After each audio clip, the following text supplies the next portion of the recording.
नमस्कार दोस्तों। किसी गांव में एक ब्राह्मण ब्राह्मणी रहते थे। उन ब्राह्मण ब्राह्मणी को कोई संतान नहीं था। इसी वजह से वह ब्राह्मण ब्राह्मणी और संत ऋषियों की कृपा से उन्हें संतान की रूप में एक बेटी की प्राप्त हुई। तो वह उसे भी या व्रत करने लग रही। इसके बाद उन्होंने उसकी शादी भी एक ऐसे आदमी से की जो उनके घर में घर जमाई बन के रहे।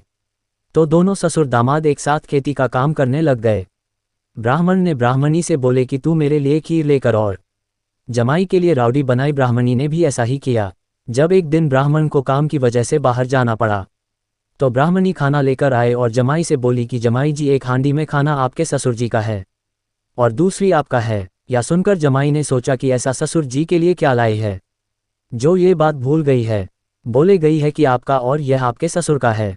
जमाई ने ससुर की आंटी खोल कर देखी तो खीर को देखकर उनका मन ललचा गया और जमाई ने खीर खा ली। जब ब्राह्मण वापस आए और उन्होंने अपनी हांडी देखी तो उसमें पाया कि खीर जमाई ने खा ली है।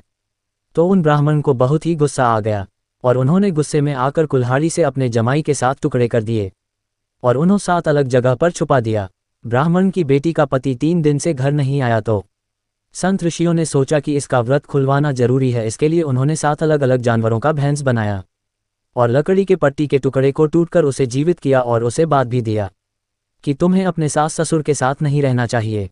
और संत ऋषियों की बात सुनकर जमाई ने ऐसा ही किया हुआ अपने सास ससुर से अलग रहने लगे। अब वह अपनी पत्नी के साथ खुशी खुशी रहने लगा।